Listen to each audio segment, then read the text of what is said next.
নেপাল ও চীনের সীমান্তে আঘাত হেনেছে প্রলয়ঙ্কারী বন্যা ও ভূমিধস। কেউ কিছু বুঝে ওঠার আগেই পানির স্রোতে ঢেকে যায় অফিস, বাড়ি, গাড়ি, ভেঙে নিয়ে যায় বিশাল ব্রিজও। নেপালের স্থানীয় সময় সকাল 8:30টায় আকস্মিক বন্যা। নেপাল পর্যটন বোর্ড জানিয়েছে, নেপাল ও চীন সীমান্তবর্তী এলাকা মুখোমুখি হলো এই প্রাকৃতিক বিপর্যয়ের। এখন পর্যন্ত প্রায় 400 পর্যটক নিখোঁজ হয়েছেন, আর 17 জনের মৃত্যুর কথা বলা হলেও বিপর্যয়ের মাত্রা বলছে এর সংখ্যা আরও অনেক বেশি হবে। এ যেন এক মহাবিপর্যয়। কি হতে যাচ্ছে কেউ কিছু বুঝে ওঠারও সময় পায়নি। পাহাড় থেকে নেমে আসা প্রবল স্রোত মুহূর্তেই সবকিছু তছনছ করে দেয়। স্রোতের ভয়াবহতা এতটাই ছিল যে ভেঙে নিয়ে যায় আস্ত সেতু।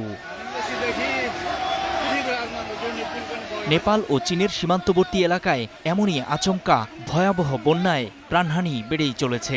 বন্যার সঙ্গে হয়েছে ভূমিধসও।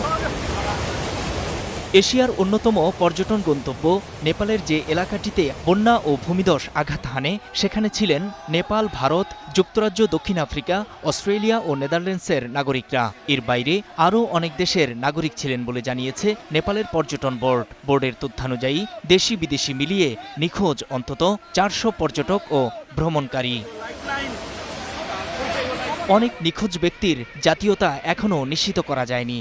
প্রাকৃতিক এই বিপর্যয়ের পরপরই সীমান্তের উভয় পাশে ব্যাপক অনুসন্ধান ও উদ্ধার অভিযান শুরু করে দুদেশ। নেপাল পুলিশ জানিয়েছে, তাদের নোয়াকোট ও ধাদিং জেলা থেকে কয়েকটি মরদেহ উদ্ধার করা হয়েছে।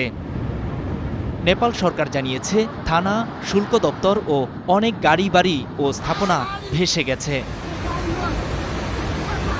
অন্যদিকে চীনের রাষ্ট্রীয় সংবাদ সংস্থা সিনহুয়া জানিয়েছে, দক্ষিণ পশ্চিম চীনের সিজাং স্বায়ত্তশাসিত অঞ্চল, যেটি তিব্বত নামেও পরিচিত, সেখানে দুই দেশকে সংযোগকারী একটি প্রধান স্থলবন্দর জিরং বন্দরের কাছে ভূমিধস ও আচমকা এমন বন্যা আঘাত হানে। নূর মোহাম্মদ, স্টার নিউজ।